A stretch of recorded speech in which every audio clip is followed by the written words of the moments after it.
제4장 미래를 단단하게 만드는 미래학자의 세 번째 도구 확장뇌 인공지능. 미래학자가 말하는 미래 준비의 지혜. 앞서 2장에서 나는 자본주의 시대를 살아가기 위해 알아야 할 돈에 관한 지혜, 즉 시간과 복리의 힘을 발휘하는 대상과 지혜에 대해 설명했다.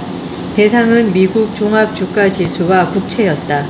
지혜는 양적 완화와 긴축의 사이클, 경제 호황과 불황의 사이클을 이용하는 것이었다. 3장에서는 소유의 사명에 대해 이야기했다. 다소 철학적이고 윤리적인 내용이지만 이 역시 늘어난 부와 소유를 단단하게 지키는 삶의 지혜다. 나는 3번의 실패를 통해 돈이나 물질에 지배당하지 않으려면 소유의 사명을 아는 지혜가 필요하다는 것을 배웠다. 부지런히 노력하면 내가 쓸 것을 넘어서는 소유를 얻을 수 있다. 잉여 소유다. 하지만 잉여 소유는 양날의 검과 같아서 나를 자만에 빠지게 만들어 또 다른 실패를 불러오기도 한다.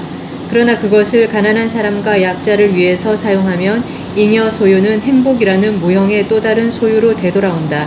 이야말로 잉여 소유를 행복으로 바꾸어 영원히 내 마음속에 저장하는 지혜인 것이다. 2장에서 말한 금융연금이 나와 내 가정의 단단한 미래를 만드는 길이라면 3장에서 말한 소유의 사명은 나의 자녀와 우리 사회의 단단한 미래를 만드는 길이다. 이제 4장에서는 미래학자가 생각하는 마지막 미래 준비의 지혜에 대해 말하려고 한다. 나를 단단하게 만드는 미래 준비다. 자본주의 시대를 사는 우리가 돈의 영역에서 시간과 복리의 힘을 발휘하는 지혜를 알아야 하는 것처럼 자유의 시대를 사는 우리는 자아 실현의 영역에서 시간과 복리의 힘을 발휘하는 지혜를 알아야 한다. 즉 자유의 시대에는 국가가 국민을 보호할 의무와 별개로 개인 스스로 자유롭게 자기를 책임지고 성장시킬 책임과 권리가 주어진다. 그리고 자아 실현의 수준에 따라 미래가 달라진다. 그래서 나는 자아 실현을 나 자신을 단단하게 만드는 길이라고 부른다. 그래서 이번 장에서는 나 자신을 단단하게 만드는 자아 실현의 방법과 지혜를 나누어 보려 한다. 다음, 차근차근 자아 실현을 생각하자. 앞서 3장에서 5가지 노동의 방식에 대해 이야기했다. 첫 번째 노동의 방식인 직장생활은 50대가 마지노선이다. 2024년 이루어진 조사에 따르면 한국의 비자발적 퇴직 연령 평균은 49세라고 한다. 그러므로 50세부터는 최소 30년, 최대 50년을 내 몸과 정신을 사용해서 내가 주인이 되어 일하는 2번에서 4번째 노동 방식 중 하나를 선택해야 한다. 하지만 50대 이후에 프리랜서나 셀프 자영업자들이 고용인을 둔 사업이나 소규모 자영업 경영하기, 나를 위해 일할 수 있는 인공지능 로봇이나 기계를 고용해서 일하기만으로는 완전한 경제적 독립이나 풍요로움을 얻기 힘들다. 그래서 보조장치가 필요하다. 하나가 금융연금이고 다른 하나가 자아실현이라는 동기부여다. 금융연금은 2번에서 4번째 노동 방식으로는 부족한 소득을 메꾸는 것이다. 그렇다면 자아실현은 어떤 역할을 할까? 사람이 돈만 벌면 살 수는 없다. 50이 넘고 나이가 들어가면 일의 무게중심을 돈벌이보다는 남은 시간을 의미있게 사는 자아실현에 두어야 한다. 어떤 사람은 50세가 되기 이전부터 일의 무게중심을 자아실현에 두며 살아간다. 이런 이유들로 나는 사람이 두 다리로 서듯 금융연금과 자아실현이 50세 이후 홀로서기에 필요한 두 다리와 같다고 생각한다. 하지만 많은 이들이 자아실현을 먹고 사는 문제가 해결되고 여유가 있을 때나 생각해 볼 수 있는 한가로운 생각이라고 치부하곤 한다. 과연 그럴까? 자아실현의 사전적 의미는 개인이 지니고 있는 소질과 역량을 스스로 찾아내어 그것을 충분히 발휘하고 개발하여 자기가 목적한 이상을 실현하는 것이다. 그리스 철학자 아리스토텔레스는 인간은 목적적 존재이며 자신의 잠재력과 가능성을 최대한 유감없이 발휘하는 것을 자아실현이라고 해석했다. 미국의 교육사상가 시어도어 브라멜드는 개인이 인류 문화의 전승과 창조에 참여함으로써 자아 실현을 할 수 있다고 했다. 미국의 심리학자 에브러엄 메슬로는 자아 실현의 욕구를 가장 고상하고 모든 욕구가 충족된 후에 마지막으로 가지는 욕구라고 분류했다. 영국의 철학자 토마스 그린은 자아 실현은 인간이 신의 성품과 같은 최고의 선을 실현하는 것이라고 해석했다. 종합하면 자아 실현은 인간의 기본 욕구를 넘어서는 최고의 욕구이며 자신이 가진 잠재력과 가능성을 유감없이 발휘하여 최고의 선을 실현하고 나아가 인류 문화의 전승과 창조에 참여하는 행위다. 나는 자아 실현은 내가 누구인지 발견하고 세상에서 나를 필요로 하는 영역이 어디인지 찾고 내 남은 인생을 모두 헌신할 만한 가치 있는 것, 행복을 가장 크게 느낄 수 있는 것이 무엇인지 차근차근 탐구하고 실현해 나가는 것이라고 해석한다.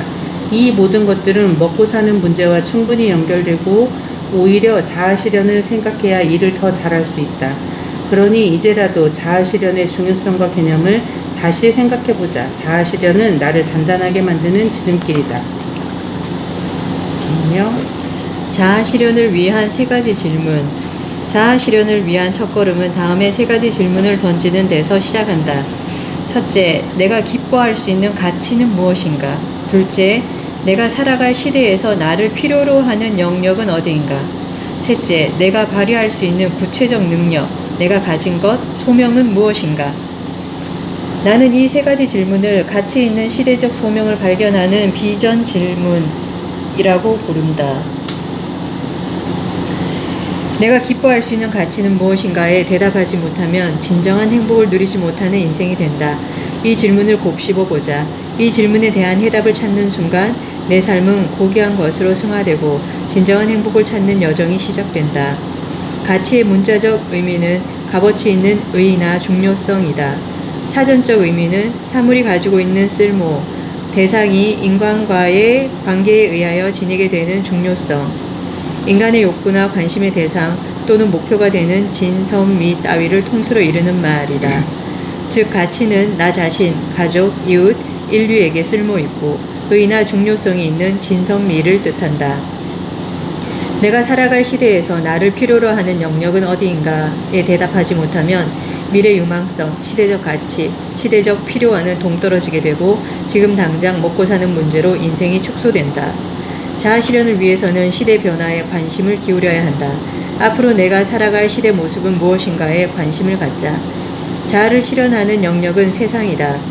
우리가 변하는 세상에 관심을 가져야 하는 이유는 나를 필요로 하는 영역을 찾기 위해서다. 자아 실현이라는 작은 씨앗은 나를 필요로 하는 곳과 만날 때 아름다운 꽃으로 피어난다.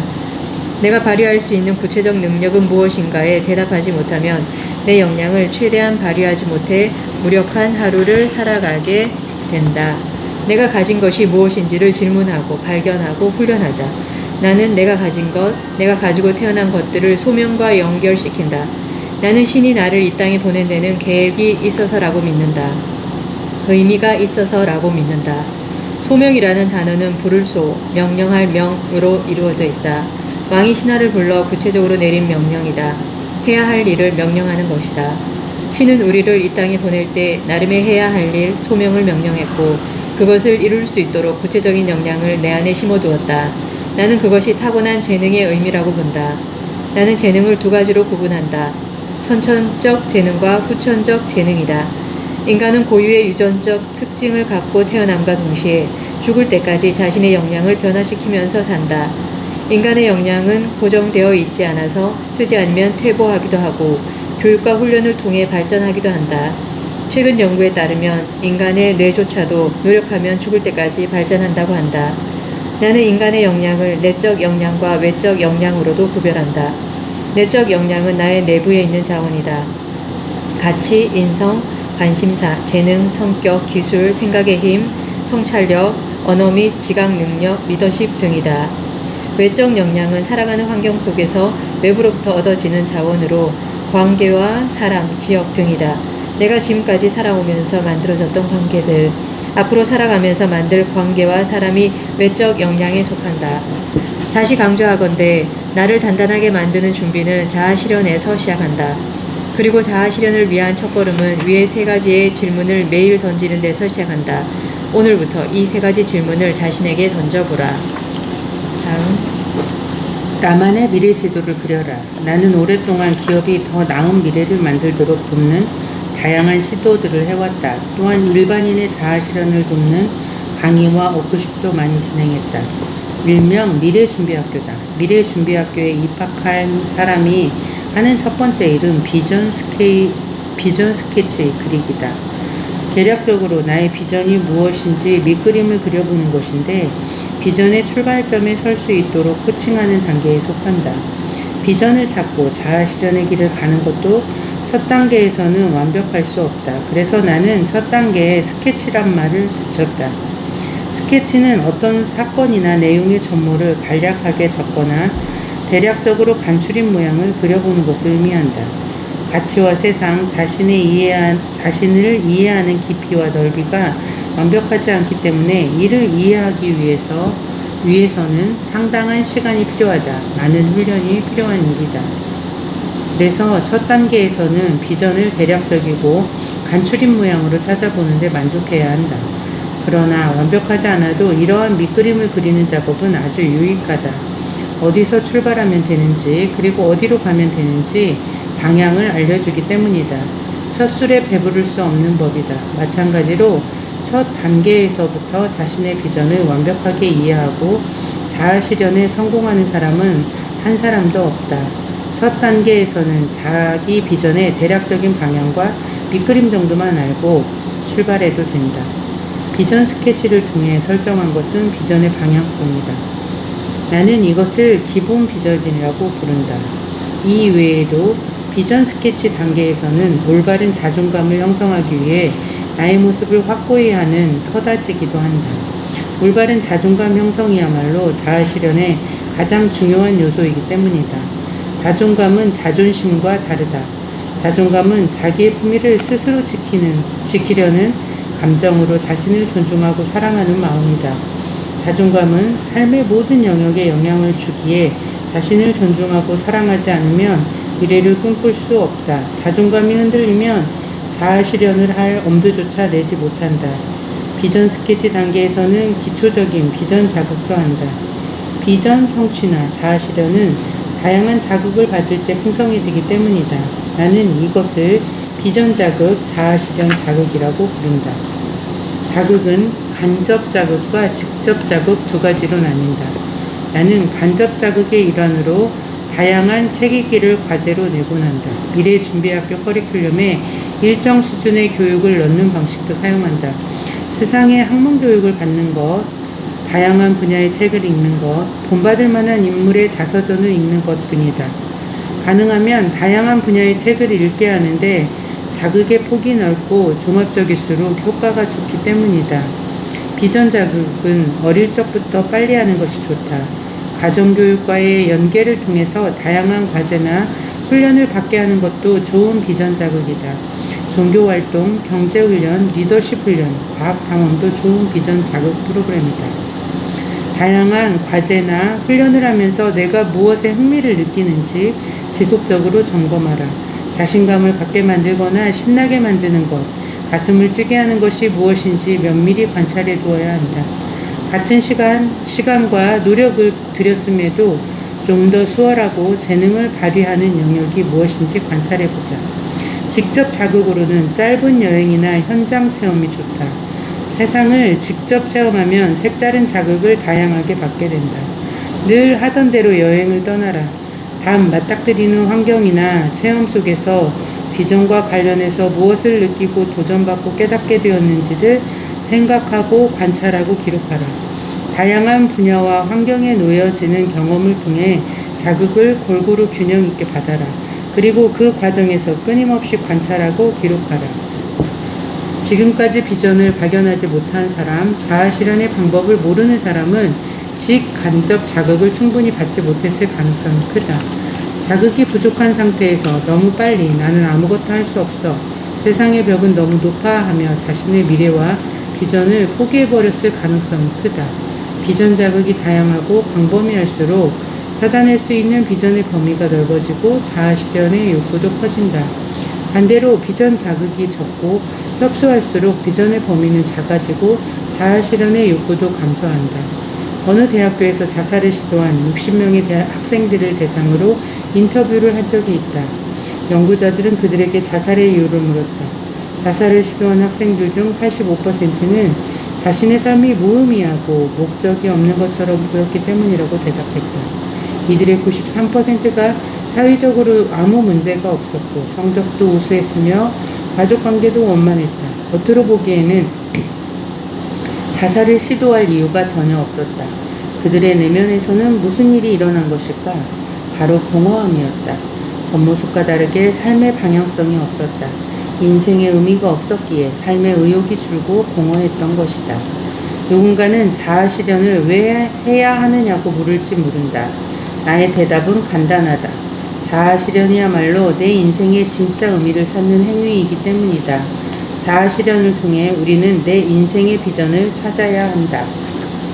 다음은 자아 실현을 돕는 최고의 조력자 인공지능. 미국의 인생 전략가로 유명했던 필립 매크로는 다음과 같은 말을 했다. 꿈꾸는 것은 쉽다. 그러나 그 꿈을 현실로 만들고 싶다면 전략, 프로그램, 구체적인 기술과 지식, 에너지 등 많은 것들이 요구된다. 앞서 언급한 비전 스케치를 통해 우리는 자아 실현을 위한 좋은 미래 지도를 만들 수 있다. 당연히 어느 방향으로 가야 하는지 알려주는 나만의 지도는 자아 실현에 있어 가장 중요하다. 하지만 지도만큼이나 중요한 것이 좋은 항해 기술이다. 그래서 당신의 자아 실현을 도와주는 최고의 조력자를 하나 소개하겠다. 바로 생성형 인공지능이다. 생성형 인공지능 기술을 한낱 유행으로 보는 시각이 많은데 그렇지 않다. 생성형 인공지능은 대세이며 앞으로 인공지능 없는 세상은 상상조차 할 수 없을 것이다. 매년 1월 미국 네바다주 라스베이거스에서는 소비자기술협회가 주최하는 CES 컨슈머 일렉트로닉스 쇼 행사가 열린다. 글로벌 혁신가들이 모이는 세계 최고의 소비자 기술 분야 국제 박람회다. CES는 1967년 미국 뉴욕에서 처음 열렸다. 첫 번째 행사에 무려 17,500명의 참가자와 100개 이상의 전시업체가 참여했고 포켓 라디오와 직접 회로가 탑재된 텔레비전 등이 첫 선을 보였다.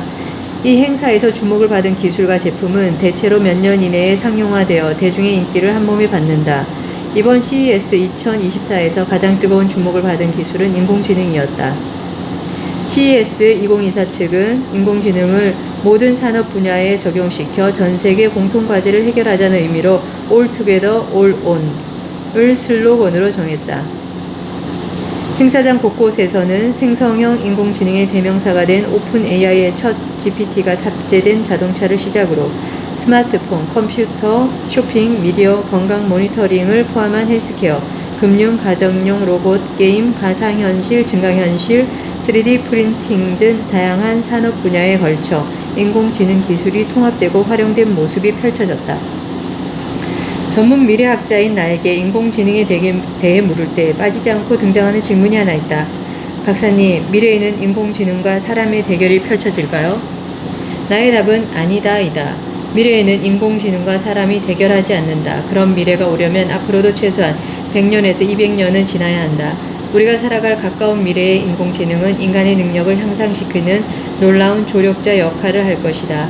나는 위의 질문에 아니다라는 대답과 함께 이렇게 첨언을 한다. 우리는 지금부터 인공지능을 잘 사용하는 사람과 그렇지 못한 사람이 경쟁하는 시대, 인공지능을 잘 사용하는 사람과 그렇지 못한 사람의 차이가 드러나는 시대로 진입합니다. 나는 우리가 인공지능을 얼마나 잘 사용하느냐에 따라서 자아 실현의 수준과 정도가 달라질 것이라고 예측한다. 다음. 가스파로프의 속죄. 1997년 5월 수많은 사람들이 텔레비전 앞에 둘러앉았다. 세계 체스 챔피언 가리 가스파로프와 IBM이 개발한 인공지능 체스 프로그램 딥블루가 벌이는 세기의 대결을 보기 위해서였다. 세계에서 체스를 가장 잘 두는 사람과 컴퓨터가 게임을 한다. 전 세계 사람들의 호기심을 끌기에 충분한 이벤트였다. 하지만 게임이 시작되기 전까지도 사람들은 이 이벤트를 흥미로운 장난 정도로 생각했다. 생각하는 능력이 없는 컴퓨터가 지적 게임의 대명사인 체스에서 인간을 이기는 모습은 상상도 할 수 없었기 때문이다. 사실 이번 대결은 IBM 딥블루의 서륙전 성격이었다. 약 1년 전인 1996년 2월 둘 간의 첫 대결이 있었고 당시에는 가스파로프가 총 6번의 대국에서 3승 2무 1패의 성적으로 딥블루를 제압했다. 그 사이 IBM은 딥블루를 더욱 업그레이드했고 1997년 5월에 재대결이 성사된 것이다. 첫 대결에서 이겼기 때문일까? 가스파로프는 딥블루와의 대결을 앞두고 호기롭게 이렇게 말했다. 컴퓨터가 체스 선수들을 이길 날이 올까요? 저는 절대 그런 일이 일어나지 않을 것이라고 확신합니다. 컴퓨터가 나의 감정을 이해하고 그것에 대한 대처를 할 수 있을까요? 절대 불가능합니다. 컴퓨터가 체스의 가치를 이해하고 대결에서 승리를 추구할 수 있을까요? 아니라고 생각합니다. 호언장담이 무색해지는 데에는 오랜 시간이 걸리지 않았다. 가스파로프는 총 6번의 대국에서 첫 판을 제외하고는 이후 한 번도 딥블루를 이기지 못했다. 결과는 1승 3무 2패였다. 딥블루, 가스파로프 3.5 대 2.5. 텔레비전 화면을 지켜보던 전 세계가 충격에 빠졌다. 나는 이 사건을 인공지능이 인간에게 안긴 첫 번째 충격이라고 평가한다. 1승 3무 2패라는 결과에도 불구하고 가스파로프는 자신의 패배를 인정하지 않았다. 그리고 이렇게 변명했다. 처음에는 나와 컴퓨터가 각자의 강점을 가지고 있을 것이라고 생각했지만 결국엔 인간의 직관적 창의성이 이긴다는 것을 깨달았습니다. 컴퓨터는 계산하는 능력에서 인간을 이길 수 있지만 그 밖의 것에서는 인간을 이길 수 없습니다. 컴퓨터는 아직 생각을 할 수 없습니다. 그저 숫자를 계산하고 그 결과에 따라 움직일 뿐입니다. 컴퓨터는 잘못된 수를 두지 않습니다. 그러나 그것이 언제나 올바른 수라는 보장도 없습니다. 끝까지 인간의 자존심을 버리지 못하고 자신이 패배했다는 사실을 인정하지 못한 심정이 곳곳에 묻혀있는 말들이었다. 이 사건이 있고 20여 년이 지난 2021년 3월 18일 하버드 비즈니스 리뷰에 나의 눈을 사로잡는 기고문이 하나 실렸다. 제목은 인공지능은 인간의 지능을 대체하는 것이 아니라 증강시켜야 한다 였다. 그리고 놀랍게도 이 글을 쓴 공동저자는 1997년 5월 IBM 딥블루와 세기의 체스 대결을 벌였던 가스파로프였다. 나는 우스갯소리로 가스파로프가 이 기고문을 통해 사상적 전향 혹은 속죄를 했다고 말한다. 전향과 속죄의 대상은 인공지능이다. 그가 쓴 기고문의 핵심은 이렇다. 인공지능은 인간의 지능을 대체하지 않는다. 하지만 인간의 증강지능 역할을 하고 인간의 능력을 보완하고 향상시키는 데 결정적 역할을 할 것이다. 인공지능과 인간지능은 서로 다른 재능을 보유하고 있으며 이 둘을 결합하면 조직은 더 효율적이고 창의적이며 선제적으로 작동할 수 있다. 그러니 개인이든 기업이든 인공지능을 하루빨리 업무에 도입해야 한다는 주장이다. 가스파로프는 회사 조직들이 인공지능을 업무 및 시스템에 통합시키고 효과적으로 활용하기 위한 몇 가지 전략도 조언했다. 인간과 인공지능의 새로운 다양성을 포용하는 팀 구성, 인간과 기계를 하나로 모으는 리더십, 인공지능의 작동 방식과 활용 가능성에 대한 교육 및 인간의 판단 능력을 활용하는 전략 등이다. 그리고 가스파로프는 이런 말을 덧붙였다. 인간과 인공지능의 협업은 새로운 가치를 창출해준다. 하지만 인간과 인공지능의 결합이 무조건적인 성공을 보장하지는 않는다. 성공은 양자 간의 상호작용 방식과 프로세스의 질에 달려 있다. 다음이요. 프로세스의 질. 인공지능과의 협업, 선택이 아닌 필수. 나는 앞으로 인공지능 사용 기술의 차이가 자아 실현의 차이를 만들 것이라고 예측한다. 카스파로프는 앞서의 기고문에서 자신의 두 가지 중요한 경험을 신뢰로 소개했다. 딥블루와의 체스 게임에서 패배한 후 가장 큰 충격에 빠진 사람은 카스파로프 자신이었다. 한참을 충격에 빠져있다 나온 그는 체스라는 지적 게임에도 새로운 접근법이 필요하다는 생각을 하기 시작했다. 다름 아닌 인공지능과 인간의 적극적 협업 방식에 대한 발상이었다.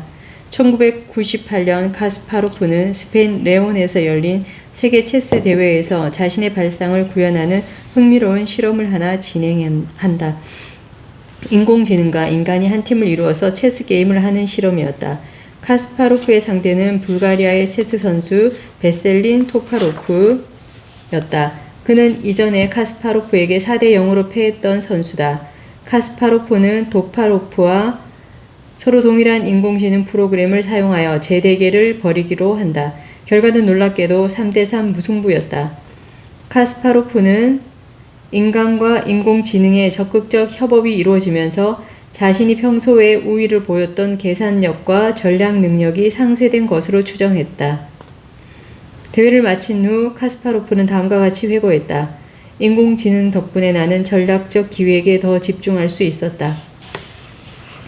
카스파로프는 단지 최고의 인간 기사와 최고의 인공지능을 단순 결합한다고 해서 완벽한 게임 실력이 발휘되지는 않는다는 점에도 주목했다. 그래서 또 다른 실험 하나를 기고문에 소개했다.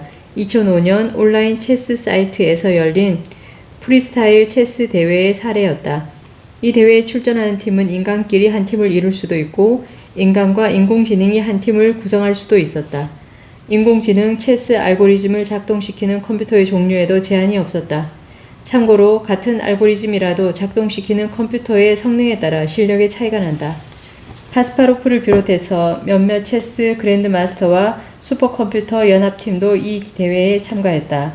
대부분의 전문가들은 누구의 우승을 예상했을까? 모두가 그랜드마스터 팀이나 그랜드마스터와 슈퍼컴퓨터에서 작동하는 인공지능의 연합팀이 우승하리라 예상했다. 상식적인 예측이었다. 하지만 결과는 의외였다. 2명의 아마추어 체스 선수와 3대의 일반 컴퓨터에서 작동하는 알고리즘 연합팀이 우승을 차지한 것이다. 이들은 그랜드마스터와 슈퍼컴퓨팅 파워를 기반으로 한 인공지능 연합팀까지 모조리 꺾었다. 하버드 비즈니스 리뷰에 실린 기고문에서 행동과학자 데이비드 드 크레머는 이들의 승리 비결을 다음과 같이 설명했다. 2명의 아마추어 체스 선수들이 승리할 수 있었던 이유는 인공지능 컴퓨터의 역량을 효과적으로 조율하고 좋은 결과가 나올 수 있도록 인공지능 인간을 상호 코칭하며 게임을 진행했기 때문이다. 이에 대해 카스파로프는 이렇게 덧붙였다.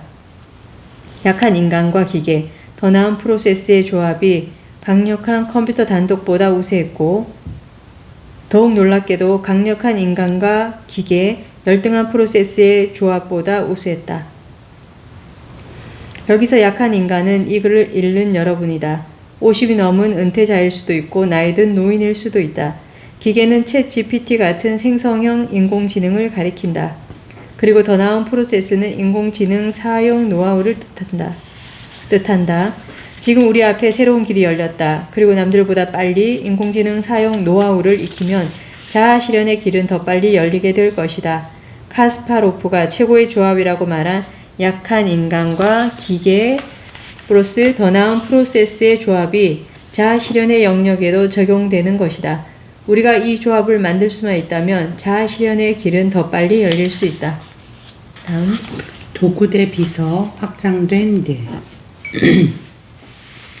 인간의 뇌는 운유와 잔유로 구성된다. 이 두 방구는 생김새는 서로 유사해 보이지만 그 기능과 처리 방식은 매우 다르다. 좌뇌는 언어, 논리적 사고, 분석적 사고, 수학 능력과 관련된 작업을 처리하는 데 뛰어나다. 반면 운이는 공간 인식과 창의력, 예술적 감각, 직관과 같은 비언어적이고 창의적인 과제를 처리하는 데 효과적이다. 하지만 이런 구분은 단순히 기능적인 분류일 뿐 최신 뇌 연구에 따르면 인간의 뇌는 훨씬 더 유연하고 복잡하게 상호작용한다고 한다. 대부분의 뇌 활동은 두 방구의 협력을 필요로 하며 전체 뇌가 함께 작동하면서 이루어진다. 즉, 기능이나 역할은 각기 독립적이지만 종합적 사고의 발현은 뇌량을 통해서 서로 통신하면서 전체 뇌가 함께 작동하는 데서 온다. 뇌량은 좌우 뇌를 서로 연결시키는 대뇌의 중앙에 위치한 수백만 개의 신경섬유 다발이다. 이 신경섬유들은 좌우 뇌 사이로 정보가 신속하게 전달되도록 하는 통신 채널 역할을 한다. 뇌량을 통해 전달되는 정보로 좌우뇌는 서로 활동을 조정하고 복잡한 인지적 과제를 수행하는 등 협력을 한다. 즉 최고의 지능이 발현되려면 자뇌와 우뇌 각각의 발달도 중요하지만 둘 간의 협력이 결정적이라는 얘기다. 자뇌와 우뇌 중 어떤 방구가 좀 더 발달했느냐는 지능적 특성에 영향을 미치고 진정한 지능의 발현이나 복잡한 문제를 해결하고 창의적인 생각을 하는 것은 뇌량이라는 연결 통로를 통해 우뇌와 자뇌가 얼마나 협력적이고 유연하고 복잡하게 상호작용하는지가 결정적이다. 나는 미래학자로서 인간이 챗 GPT와 같은 생성형 인공지능을 사용하는 수준을 세 단계로 구분하여 가르친다. 1단계는 도구, 2단계는 비서, 3단계는 확장뇌다. 1단계 도구는 생성형 인공지능을 보조 및 지원 도구 정도로 인식하고 사용하는 수준을 뜻한다. 나는 이 단계를 어떤 작업이나 프로젝트를 보조하고 지원하는 역할을 가리키는 영단어 어시스턴트에서 사용했다.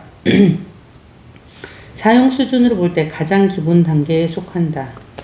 이 단계에 머물러 있는 사용자는 생성형 인공지능을 일정 관리, 이메일 정리, 간단한 질문에 대한 답변 제공 등의 일에만 사용한다. 이를테면 이 문서의 내용을 요약해줘나 자기 개발을 위해서 무엇을 해야 하는지 추천해 줄래 정도로 사용한다.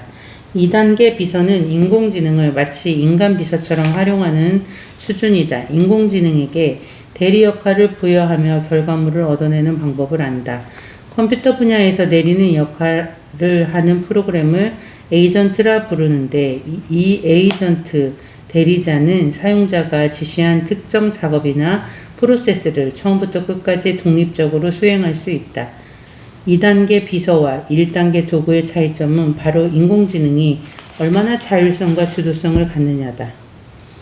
2단계 에이전트는 어시스턴트보다 높은 수준의 자율성을 가지고 주어진 목표를 달성하기 위해 스스로 결정을 내리고 행동할 수 있는 능력을 갖추고 있다. 예를 들어 생성형 인공지능에게 웹사이트를 만들어라 같은 단독 임무를 명령하면 생성형 인공지능이 자율성과 주도성을 가지고 관련된 컴퓨터 프로그램들을 스스로 제어하면서 주어진 임무를 처음부터 끝까지 완료한다. 인공지능 스타트업 코그니션이 만든 생성형 인공지능 데빈이 대표적 인공지능 기반 코딩 에이전트다. 오픈 AI도 챗GPT 5부터는 생성형 인공지능의 이 에이전트 기능을 기본으로 탑재한다. 이 단계에서는 사용자가 에이전트가 수행해야 하는 일의 목적과 결과물의 수준을 정확하게 제시하는 것이 중요하다. 나는 이 정도의 사용 수준을 고급 사용 단계라고 부른다. 하지만 이 역시 생성형 인공지능 사용의 최고 수준은 아니다. 다음이요.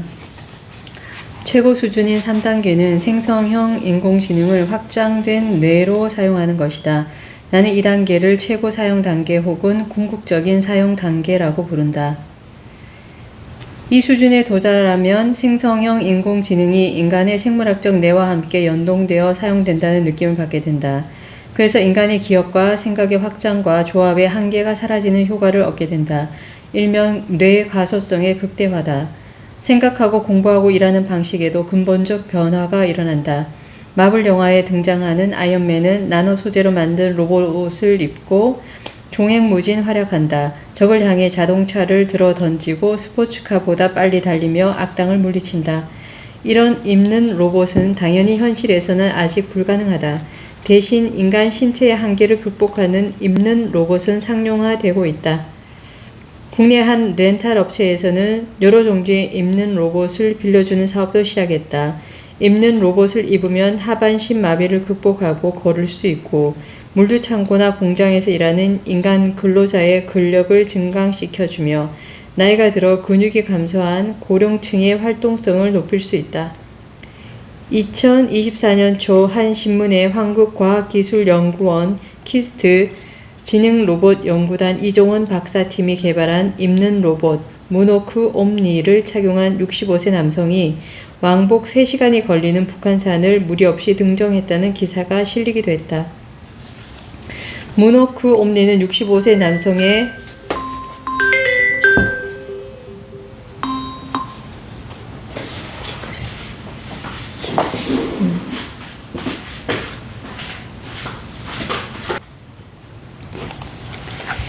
문워크 옴니는 65세 남성의 다리 근력을 최대 30% 강화해 주었고 균형감도 보조해 주었다.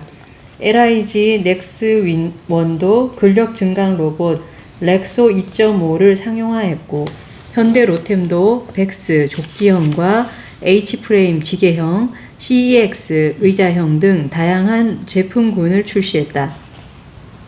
삼성전자도 로봇 개발 기업 레인보우 로보틱스와 공동으로 보핏이라는 보행 보조 로봇을 개발했다. 나는 챗 GPT와 같은 생성형 인공지능을 인간의 생물학적 뇌기능을 확장하는 뇌로 본다. 마치 신체적 한계를 극복하게 해주는 입는 로봇처럼 생물학적 한계를 극복하는 입는 뇌로 활용할 수 있다는 얘기다. 2016년 나는 미래학자의 인공지능 시나리오라는 책에서 미래의 인간이 갖게 될 세 개의 뇌에 대한 시나리오를 발표했다. 미래에는 인간의 능력이 자신이 가진 생물학적 뇌의 한계보다 외부에 있는 두 개의 뇌를 얼마나 잘 사용하는지에 따라 결정적 차이가 날 것이라는 예측이었다. 다음에 나오는 표 32는 그 당시 내가 예측한 미래의 인간이 갖게 될 세 개의 뇌를 설명한 그림이다. 첫째, 인간의 생물학적 뇌는 바이오 및 나노공학의 도움을 받아 의학적으로 대폭 증강될 것이다. 하지만 인간의 지능 증강에 결정적인 역할을 하는 것은 외부에 있는 두 개의 뇌다. 나는 이것을 확장뇌 혹은 외장뇌라고 부른다. 인간이 갖게 될 두 개의 확장뇌 혹은 외장뇌 중 하나가 바로 챗 GPT 같은 생성형 인공지능이다. 나는 이것을 인공뇌라고 부른다. 이러한 인공뇌를 사용하여 인간의 지능이 증강되는 길은 두 가지다. 하나는 인공지능을 개발하는 회사들이 현재 약한 인공지능 수준에서 아주 강한 인공지능까지 지속적으로 기술을 발전시키는 것이다. 이 기술 발전의 혜택은 모든 사람들이 동일하게 누린다. 다른 하나는 인간 스스로가 인공뇌를 자기만의 노하우를 통해 실제의 자기 뇌처럼 자유자재로 사용하는 기술을 발전시키는 것이다. 이 부분에서 인공지능을 사용하는 사람 간의 실력 차가 발생한다. 두 개의 확장뇌 혹은 외장뇌 중 다른 하나는 강한 인공지능 수준으로 발전한 인공뇌를 활용하는 인간들이 인터넷 공간에서 서로 연결되고 공유되어 인류의 전체 지능이 하나의 지성처럼 움직이는 집단뇌 활용이다. 나는 이것에 클라우드 뇌라는 이름을 붙였다. 이 클라우드 뇌는 21세기 중반쯤이면 등장하리라 예측한다. 그리고 21세기 말경이 되면 가상인지 현실인지 전혀 구별하지 못하는 통합 환경이 만들어지고 클라우드 뇌도 인간의 의식과 완전히 통합되어 개인의 생물학적 뇌처럼 사용할 수 있는 단계까지 발전하게 될 것이다. 지능의 증강을 한 발 먼저 받아들여라. 지금까지의 내용을 정리해보자. 나는 자아 실현을 나 자신을 단단하게 만드는 길이라고 조언했다. 그리고 그것을 어떻게 시작해야 하는지 그 방법도 살펴보았다. 하지만 자아 실현을 실천에 옮기려면 전략, 프로그램, 구체적인 기술과 지식, 에너지 등 많은 것들이 요구된다. 일명 좋은 항해 기술이다. 나는 생성형 인공지능이 우리의 자아 실현을 돕는 최고의 조력자가 될 것이라고 확신한다. 그래서 지금부터라도 나를 단단하게 만드는 강력한 조력자인 생성형 인공지능을 적극 사용하기를 권하는 바이다. 아직은 확장뇌라는 느낌을 이해하기 어려울 수도 있지만 최소한 좋은 친구로 삼기를 적극 추천한다. 2024년 2월 23일 프로바둑 세계 1위 신진서 구단이 중국에서 열렸던 세계 바둑 대회 농심 신라면배 세계 바둑 최강전에서 한국의 마지막 주자로 출전했다. 그가 등판하기까지 한국 팀은 중국에 연패를 하며 절체절명의 위기에 몰려 있었다. 마지막으로 남은 주자는 신진서 구단뿐이었다. 신진서마저 패하면 우승은 중국팀에게 돌아가는 상황이었다. 위기의 순간 신진서 구단은 괴력을 발휘했다. 일본 기사 1명과 중국 기사 5명을 연파하고 극적으로 한국에게 우승을 안긴 것이다. 중국 본토 전체가 탄식했고 한국은 환호했다. 우승컵을 들고 한국에 입국한 신진서 구단에게 기자들이 우승의 비결을 물었다. 그는 다음과 같이 말했다. 나보다 더 뛰어난 인공지능과 함께 공부하기 때문에 더 발전할 수 있었습니다. AI는 인간과는 다르게 수학적으로 바둑을 풀어나가기 때문에 이를 받아들이면서 많이 배우고 있습니다. 그러자 기자들이 다시 물었다. 신진서 구단에게 인공지능은 무엇이라고 생각합니까? 그는 주저없이 이렇게 대답했다. 인공지능은 이제 친구라고 생각합니다. 2016년 3월 9일 체스 챔피언 가스파로프가 인공지능에게 패배하고 20년이 지났다.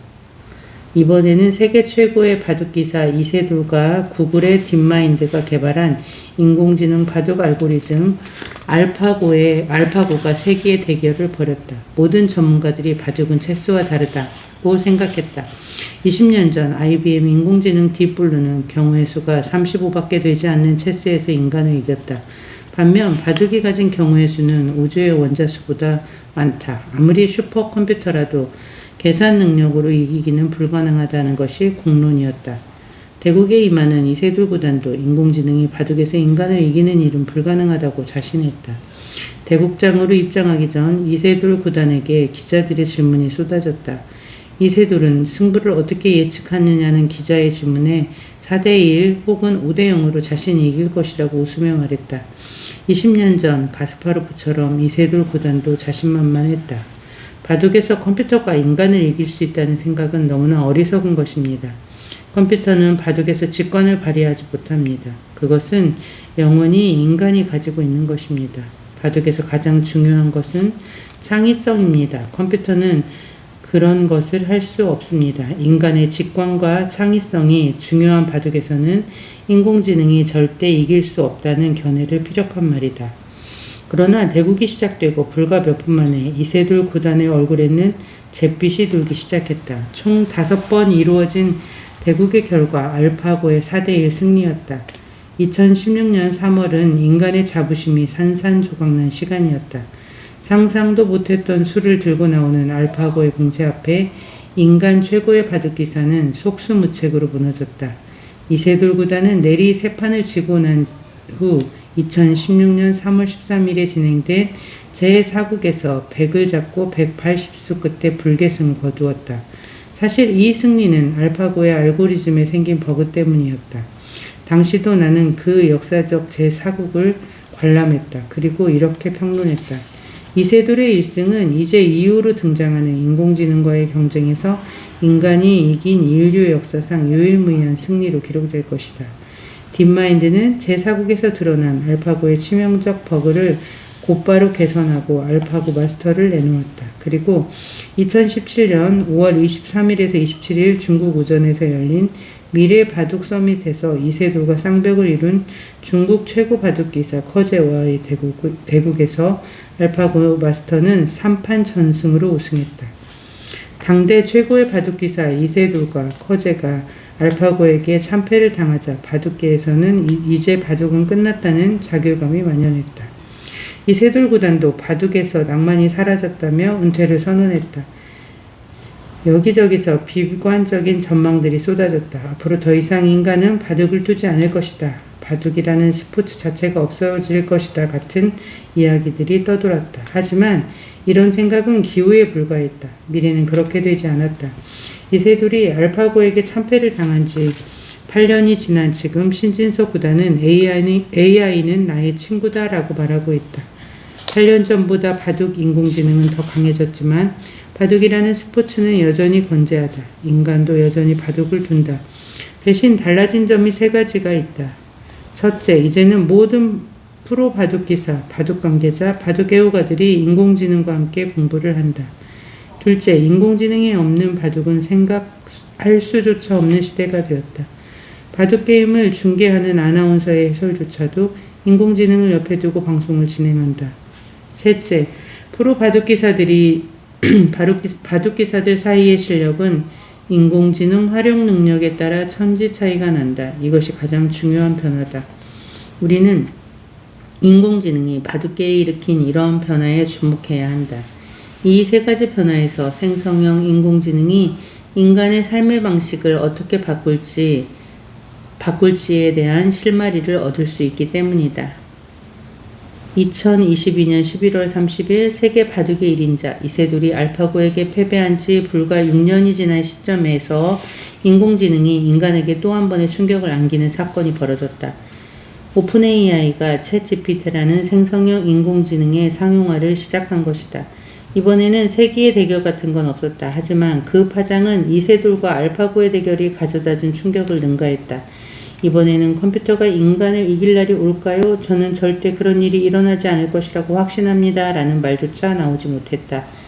대신 인간의 일자리가 모조리 사라질 것이라는 우려와 공포, 인공지능이 인간을 지배하는 미래가 현실이 될 수 있다는 충격이 세계를 흔들었다.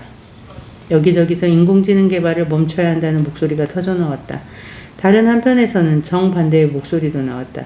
생성형 인공지능은 엉터리다. 거짓말만 늘어놓는 형편없는 기술이다. 능력이 과장되었다. 유행에 불과하다.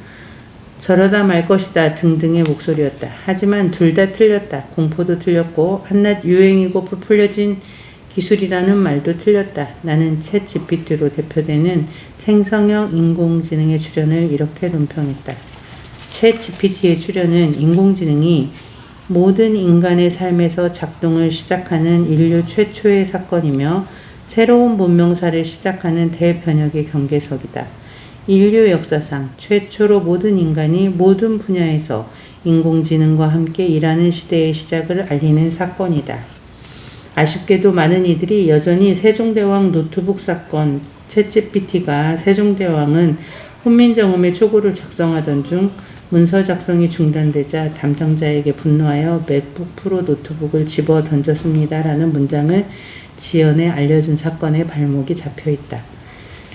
생성형 인공지능의 거짓말, 아무 말 대잔치, 할루시네이션, 데이터와 맥락에 근거하지 않은 잘못된 정보나 허위 정보 생성에 대해 과도하게 반응하는 것이다. 오픈 AI는 챗 GPT 3.5 버전 발표 후 1년 동안 무려 3번의 대규모 업데이트를 단행했다. 다른 기술보다 10배는 빠른 성능 개선과 발전 속도였다. 2024년에는 구글의 제미나이, 클로드3, 네이버의 클로바 X, MS의 코파일럿 등 후발주자들이 생성형 인공지능 분야의 챗 GPT의 뒤를 잇기 위해 놀라운 속도로 신기술을 속속 선보였다. 이제 세종대왕 노트북 사건과 같은 수준의 할루시네이션은 없다. 지금 우리는 스마트폰이나 인터넷이 없는 세상을 상상할 수 없는 시대를 살고 있다.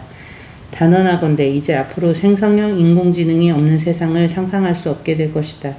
인공지능 기술은 공기처럼 도처에 존재할 것이며 없으면 모든 것이 멈추게 될 정도로 인류 문명의 지속적 발전에 필수적인 기술이 될 것이다. 생성형 인공지능은 어느 날 갑자기 출현한 기술이 아니다. 인공지능 100년 연구의 결과물이다. 발전에도 가속도가 붙기 시작했다. 앞으로 생성형 인공지능의 활용 능력은 국가 경쟁력 중 하나가 될 것이다. 내가 인공지능의 미래를 이렇게 길게 설명하는 이유가 있다. 신진서 구단의 고백과 바둑계에서 일어나고 있는 변화를 절대 무심코 넘겨서는 안 되기 때문이다. 우리는 인공지능을 친구로 삼아야 한다. 크레머와 가스파로프는 인간의 지능과 인공지능의 능력은 상반되어 보이지만 사실 상호 보완적이 될 것이라고 말했다. 두 사람은 앞으로 조직의 능력은 인간 지능과 인공지능이 가진 재능을 어떻게 결합시키느냐에 달려 있으며 성공적인 결합을 이끌어낸 조직만이 이전보다 효율적이고 정확하며 창의성과 선제성을 갖추게 될 것이라고 전망했다. 정확한 분석과 예측이다. 가까운 미래의 인간은 생성형 인공지능을 새로운 외장뇌, 확장뇌 혹은 입눈뇌로 받아들이게 될 것이다.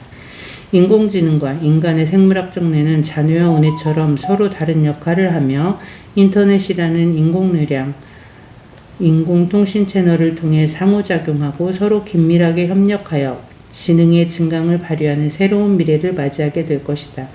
그리고 이런 새로운 방식의 지능 증강을 빨리 받아들일수록 미래의 나를 단단하게 만드는 준비도 더 빨라지고 효과적일 것이다. 다음요. 확장뇌로서의 인공지능 활용법. 생성형 인공지능은 인터넷에 존재하는 거의 모든 정보와 지식을 학습하고 기억한다. 그래서 나는 생성형 인공지능을 탁월한 기억력을 가진 인공해마와 인공심피질이라고 부르기도 한다. 인공지능의 기억력은 2024년 현재 한 인간 혹은 한 기업의 수준을 넘어섰다. 이뿐만이 아니다. 생성형 인공지능은 인간의 뇌에서 일어나는 정보처리 프로세스도 모방할 수 있다.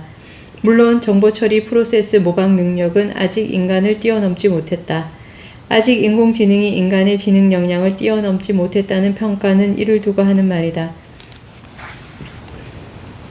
하지만 내 경험과 다양한 실험 결과에 의하면 챗 GPT-4 수준에서도 인간의 인식 과정을 상당 부분 흉내내도록 할 수 있다.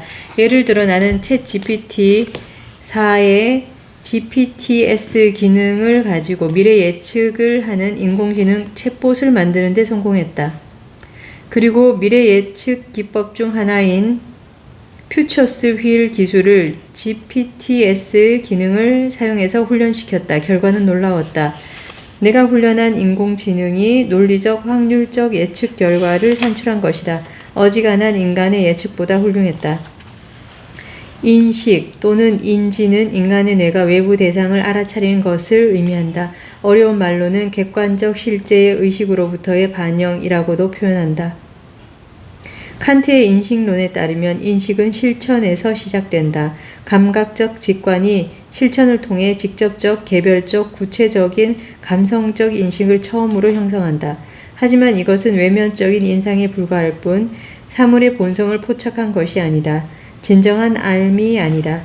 인간의 뇌는 감성적 인식이 만든 외면적 인상을 기초로 실전을 반복하면서 그릇된 점은 정정하고 다른 사물과의 비교, 구별 등을 통하여 개념을 구성하고 판단과 추리를 하며 대상의 본질에 대한 이성적 인식을 얻는다.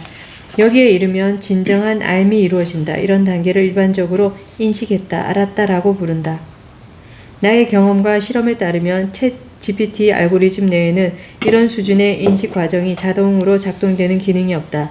클로드 3가 챗 GPT 4의 추론 능력을 앞섰다. 혹은 챗 GPT 5에서는 추론 기능이 대폭 향상될 것이다. 는 등의 기사에서 의미하는 추론 능력은 인간 수준의 인식 과정을 내재화시키고 있다는 말이 아니다. 학습한 데이터 간의 논리적 연결도가 획기적으로 좋아지고 있다는 의미에 불과하다. 그래서 나는 챗 GPT, 클로드, 구글 제미나이 등 생성형 인공지능 안에 인간의 뇌에서 일어나는 인식 과정 전체를 내재화시키려면 앞으로도 많은 시간이 필요할 것이라고 예측한다. 범용 인공지능 혹은 일반 인공지능이라 불리는 AGI의 완성도 인식 과정 전체를 내재화시키는 작업 없이는 불가능하다. 그럼에도 불구하고 나는 챗 GPT-4 수준에서도 인간의 생물학적 뇌에서 작동되는 인식 과정 일부를 훈련시켜 작동하도록 하는 것이 가능하다는 사실을 발견했다. 방법은 간단하다. 먼저 나의 뇌에서 일어난 생각의 기술, 업무 처리에 관한 인식 기술, 업무의 본질과 한계를 인지하고 이해하고 처리하는 것이 무엇인지 정의했다. 그런 다음 그것을 어떤 순서로 하는지 등을 문서화하고 프로세스화, 과정 절차화했다. 그리고 이것들을 챗 GPT-4 같은 LLM, 초거대 언어 모델의 퓨샷 러닝 프롬프트 혹은 커스텀 인스트럭션을 활용하여 숙지시켰다. 그 결과 나의 인식 과정 일부를 대신하거나 효율화하는 것이 가능했다. 이렇게 만든 챗봇을 계속 사용하면서 나는 챗 GPT가 내 뇌의 일부처럼 존재한다는 느낌을 받았다. 이렇게 앞으로 몇 년 안에 인간이 기억하고 생각하는 방법이 달라지는 시대가 열릴 것이다. 그리고 나는 바로 이러한 사용 노하우가 더 나은 프로세스에 해당된다고 말하고 싶다. 앞서 소개한 카스파로프의 조언을 기억하는가? 카스파로프는 특정 분야에서 약한 실력을 가진 인간이라도 더 나은 프로세스를 장착한 인공지능을 활용하면 강력한 컴퓨터 단독보다 우수하며 나아가 강력한 인간 플러스 기계 플러스 열등한 프로세스의 조합보다 우수했다고 말했다. 국내 한 언론사 기자가 서울한국기원에서 신진서 구단을 만나서 이렇게 물었다. 인공지능하고 바둑을 두면 어떨까요? 신진서 구단이 대답했다. 인공지능이 신적인 존재는 아니지만 이기는 것은 불가능합니다. 바둑 전문가들은 신진서 구단의 월등한 실력의 밑바탕에 인공지능을 활용한 학습 능력이 있다고 평가한다. 신진서 구단도 온라인 대국으로 다른 기사들과 바둑을 두면서 공부하기보다는 AI와 하루 대부분의 시간을 보낸다고 말했다. 기자가 물었다. 국내 팬들은 인공지능을 활용한 공부 비법을 알고 싶어 합니다. 신진서 구단이 인공지능을 활용해서 바둑 공부를 하는 나름의 비법을 공개할 수 있습니까? 그러자 신진서 구단이 대답했다. 인공지능을 활용해서 바둑 공부를 하는 방법은 많은데 제가 하는 방식은 공개할 수는 없습니다. 지금 우리 앞에는 새로운 길이 열린 상태다. 단언컨대 앞으로 인간과 인간의 경쟁에서 결정적 차이는 인공지능을 활용하여 공부하는 자신만의 방식에서 비롯될 것이다. 그러니 남들보다 빨리 인공지능을 친구로 삼아라. 먼저 인공지능을 친구 삼은 신진서 구단은 지금 천하무적이다. 별명이 인공지능과 신진서 본인의 이름을 결합한 신공지능이다. 이제 바둑계에서는 인공지능에게 지도받는 것을 불편해하지 않는다. 오히려 인공지능을 통해 바둑 기사들의 실력 향상 속도가 빨라지고 있다. 초기에는 젊은 기사들만 인공지능을 옆에 두고 공부했지만 지금은 시니어 바둑 기사들도 인공지능을 친구 삼아 새로운 바둑의 세계를 즐겁게 여행하고 있다. 스마트폰이 처음 나왔을 때, 인터넷 뱅킹이 처음 나왔을 때 수많은 어르신들이 나는 절대 사용하지 않을 것이라고 저항하곤 했다. 지금은 어르신들이 젊은이들보다 스마트폰을 더 가까이 하며 스마트폰을 친구 삼아 하루를 보낸다. 생성형 인공지능이 그렇게 될 날도 이제 머지않았다. 이제 살아있는 거대한 도서관과 버타라. 나는 생성형 인공지능을 살아서 나와 대화하는 거대한 도서관이라고 부르기도 한다. 이렇게 부르는 데는 이유가 있다. 예를 들어 나는 요즘 애덤 스미스의 국부론이라는 챗봇을 만들어서 가상의 애덤 스미스와 대화하고 토론하면서 국보론을 다시 읽는 중이다. 나의 실험 결과 챗GPT, 구글 제미나이, 클로드, 클로바엑스, 코파일럿 등 생성형 인공지능은 우리 아이들이 초등학교부터 대학교까지 배우는 모든 학문 영역에서 정말 놀라운 지식들을 알려준다. 이 책 2장에서 금융과 경제에 대한 설명한 내용 중 모르는 것을 물어보면 친절하게 대답해준다. 좀 더 깊이 공부하고 싶다 하면 챗GPT가 우리의 수준에 맞는 교과 과정을 제안해주고 친절하고 세심하게 가르쳐준다. 챗GPT 3.5가 의사, 변호사 등 국가 공인 시험을 통과한 수준의 지식을 가졌다는 말은 이제 진부할 정도다. 챗GPT4는 미국 국가 공인 시험 상위 10%에 들 실력까지 향상되었다. 생성형 인공지능의 기본 개념은 똑똑한 인간이다. 즉, 우리는 생성형 인공지능에게 공부 잘하는 사람에게 기대하는 것을 기대해야 한다. 생성형 인공지능은 검색 엔진이 아니며 백과사전도 아니다. 그래서 우리가 원하는 정답을 토시 하나 틀리지 않고 대답하기를 기대해서는 안 된다. 만약 그런 답변을 원한다면 백과사전을 찾아봐야 한다. 2024년 현재 생성형 인공지능은 한국 최고의 대학원에 수석으로 들어간 학생과 비슷한 수준의 실력을 가지고 있다. 앞으로 1에서 2년 이내에 각 분야 박사과정의 수석 졸업생 혹은 웬만한 교수보다 더 똑똑한 수준의 실력에 도달할 것이다. 그리고 앞으로 3년에서 5년 이내에 모든 분야에서 최고로 뛰어난 교수 수준에 도달할 것이다. 챗 GPT는 무려 120개의 외국어를 실시간 동시 통역을 한다. 앞으로 2-3년 안에 모든 스마트폰에는 이러한 실시간 동시 통역이 탑재될 것이고 스마트 안경, 스마트 링, 무선 이어폰 등을 활용해서 전 세계 모든 곳에서 언어 장벽이 사라지고 실시간 동시 통역과 번역이 자연스러운 시대가 열릴 것이다. 이런 인공지능을 친구로 삼는 것은 행운이다. 마지막으로 다시 한번 강조한다. 생성형 인공지능을 친구 삼고 인공지능을 사용하는 노하우를 하나둘 익히면 자아 실현의 길이 그만큼 빨리 열린다. 생성형 인공지능은 우리의 미래계획 수립을 돕는 코치가 되고 우리가 원하는 목표를 이루는 데 필요한 학습을 돕는 선생님이 될 수도 있다. 인생의 중요한 순간마다 멘토가 되어주고 조력자가 되어줄 수도 있다. 이런 능력 때문에 나는 나를 단단하게 만드는 자아 실현을 이루는 최고의 지혜는 인공지능을 잘 사용하는 데서 나온다 라고 말한다. 머뭇거리지 말라. 지금 당장 시작하라. 인공지능은 우리의 확장뇌, 혹은 살아서 나와 대화하는 거대한 도서관이 되어 우리의 미래를 단단하게 만들어주는 좋은 친구가 될 것이다.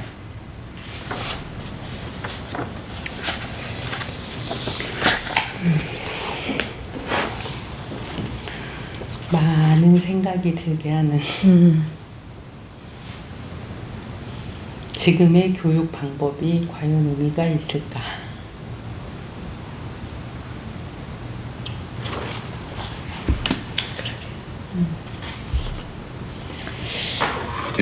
오늘 2050 대담한 준비를 낭독을 끝냈네요.